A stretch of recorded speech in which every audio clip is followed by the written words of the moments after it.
Nos gustaba la casa porque aparte de espaciosa y antigua, hoy que las casas antiguas sucumben a la más ventajosa liquidación de sus materiales, guardaba los recuerdos de nuestros bisabuelos, el abuelo paterno, nuestros padres y toda la infancia.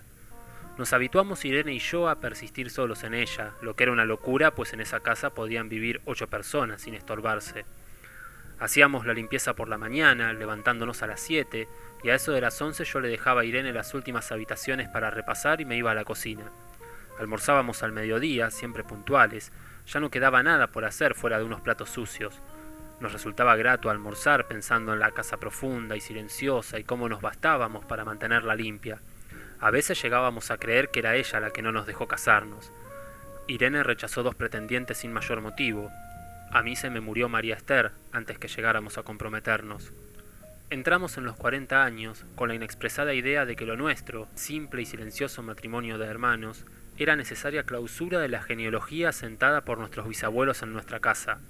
Nos moriríamos allí algún día, vagos y esquivos primos se quedarían con la casa y la echarían al suelo para enriquecerse con el terreno y los ladrillos, o mejor, nosotros mismos la voltearíamos justicieramente antes de que fuese demasiado tarde. Irene era una chica nacida para no molestar a nadie. Aparte de su actividad matinal, se pasaba el resto del día tejiendo en el sofá de su dormitorio. No sé por qué tejía tanto. Yo creo que las mujeres tejen cuando han encontrado en esa labor el gran pretexto para no hacer nada. Irene no era así. Tejía cosas siempre necesarias, tricotas para el invierno, medias para mí, mañanitas y chalecos para ella. A veces tejía un chaleco y después lo destejía en un momento porque algo no le agradaba. Era gracioso ver en la canastilla el montón de lana encrespada resistiéndose a perder su forma de algunas horas. Los sábados iba yo al centro a comprarle lana. Irene tenía fe en mi gusto, se complacía con los colores y nunca tuve que devolver madejas. Yo aprovechaba esas salidas para dar una vuelta por las librerías y preguntar vanamente si había novedades en literatura francesa. Desde 1939 no llegaba nada valioso a la Argentina. Pero es de la casa que me interesa hablar, de la casa y de Irene, porque yo no tengo importancia. Me pregunto qué hubiera hecho Irene sin el tejido. Uno puede releer un libro, pero cuando un pullover está terminado no se puede repetirlo sin escándalo. Un día encontré el cajón de abajo de la cómoda de alcanfor lleno de pañoletas blancas, verdes, lila. Estaban con naftalina, apiladas como en una mercería. No tuve valor para preguntarle a Irene qué pensaba hacer con ellas. No necesitábamos ganarnos la vida. Todos los meses llegaba plata de los campos y el dinero aumentaba. Pero a Irene solamente la entretenía el tejido. Mostraba una destreza maravillosa y a mí se me iban las horas viéndole las manos, como erizos plateados, agujas yendo y viniendo, y 1 o 2 canastillas en el suelo donde se agitaban constantemente los ovillos. Era hermoso. ¿Cómo no acordarme de la distribución de la casa? El comedor, una sala con gobelinos, la biblioteca y 3 dormitorios grandes que daban en la parte más retirada, la que mira hacia Rodríguez Peña. Solamente un pasillo con su maciza puerta de roble aislaba esa parte del ala delantera donde había un baño, la cocina, nuestros dormitorios y el living central, al cual comunicaban los dormitorios y el pasillo. Se entraba a la casa por un zaguán con mayórica y la puerta cancel daba al living, de manera que uno entraba por el zaguán, abría la cancel y pasaba al living. Tenía a los lados la puerta de nuestros dormitorios y al frente el pasillo que conducía a la parte más retirada. Avanzando por el pasillo se franqueaba la puerta de roble y más allá empezaba el otro lado de la casa. O bien se podía girar a la izquierda justamente antes de la puerta y seguir por un pasillo más estrecho que llevaba a la cocina y al baño. Cuando la puerta estaba abierta, advertía uno que la casa era muy grande. Si no, daba la impresión de un departamento de los que se edifican ahora, apenas para moverse. Irene y yo vivíamos siempre en esta parte de la casa. Casi nunca íbamos más allá de la puerta de roble salvo para hacer la limpieza, pues es increíble cómo se junta tierra en los muebles. Buenos Aires será una ciudad limpia, pero eso lo debe a sus habitantes y no a otra cosa. Hay demasiada tierra en el aire, apenas sopla una ráfaga se palpa el polvo en los mármoles de las consolas y entre los rombos de las carpetas de macramé. Da trabajo sacarlo bien con el plumero, vuela y se suspende en el aire.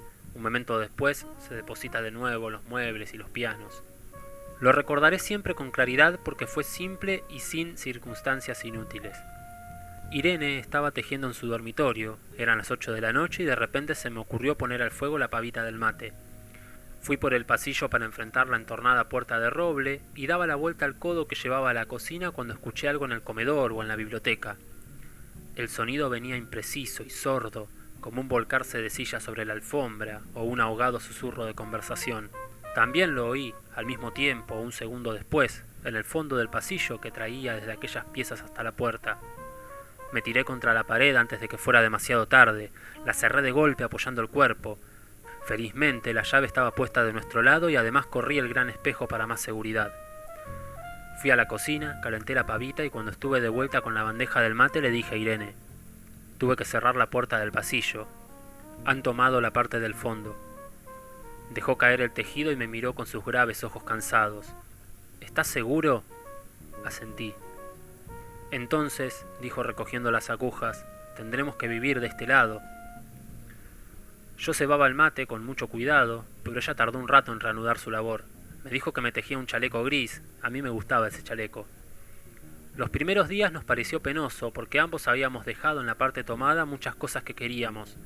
Mis libros de literatura francesa, por ejemplo, estaban todos en la biblioteca. Irene pensó en una botella de esperidina de muchos años.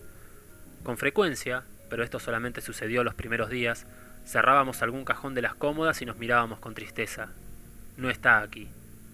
Y era una cosa más de todo lo que habíamos perdido al otro lado de la casa. Pero también tuvimos ventajas. La limpieza se simplificó tanto que aún levantándose tardísimo, a las 9:30, por ejemplo, no daban las 11 y ya estábamos de brazos cruzados. Irene se acostumbró a ir conmigo a la cocina y ayudarme a preparar el almuerzo. Lo pensamos bien y se decidió esto. Mientras yo preparaba el almuerzo, Irene cocinaría platos para comer fríos de noche. Nos alegramos porque siempre resultaba molesto tener que abandonar los dormitorios al atardecer y ponerse a cocinar. Ahora nos bastaba con la mesa en el dormitorio de Irene y las fuentes de comida fiambre. Irene estaba contenta porque le quedaba más tiempo para tejer. Yo andaba un poco perdido a causa de los libros, pero por no afligir a mi hermana me puse a revisar la colección de estampillas de papá y eso me sirvió para matar el tiempo. Nos divertíamos mucho, cada uno en sus cosas, casi siempre reunidos en el dormitorio de Irene, que era más cómodo. A veces Irene decía: «Fíjate este punto que se me ha ocurrido, ¿no da un dibujo de trébol?». Un rato después era yo el que le ponía ante los ojos un cuadradito de papel para que viese el mérito de algún sello de Eupen y Malmedy. Estábamos bien, y poco a poco empezábamos a no pensar. Se puede vivir sin pensar.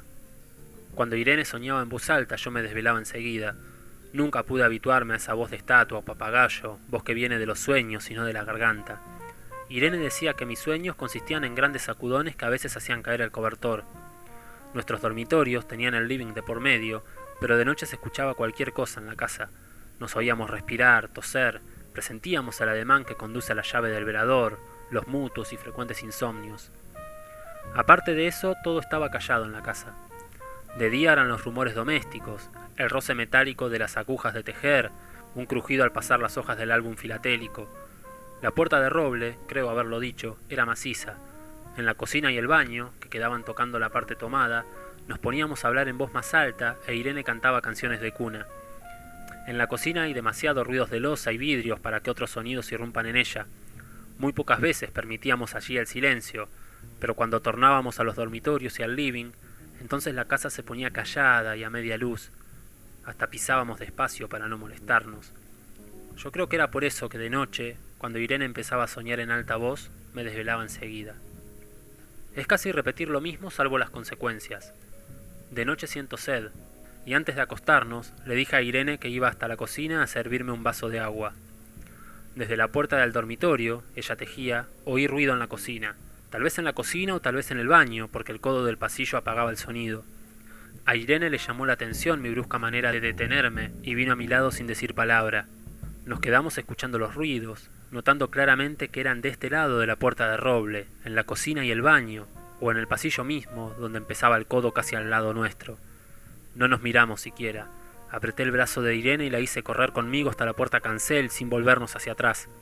Los ruidos se oían más fuerte, pero siempre sordos, a espaldas nuestras. Cerré de un golpe la cancel y nos quedamos en el zaguán. Ahora no se oía nada. «Han tomado esta parte», dijo Irene.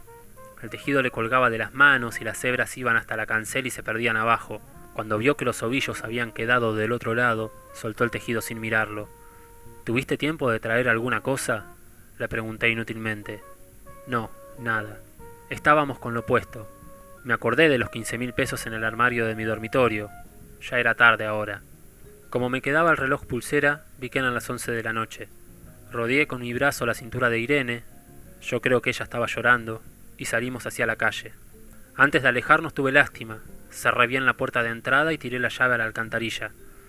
No fuese que a algún pobre diablo se le ocurriera robar y se metiera en la casa, a esa hora y con la casa tomada.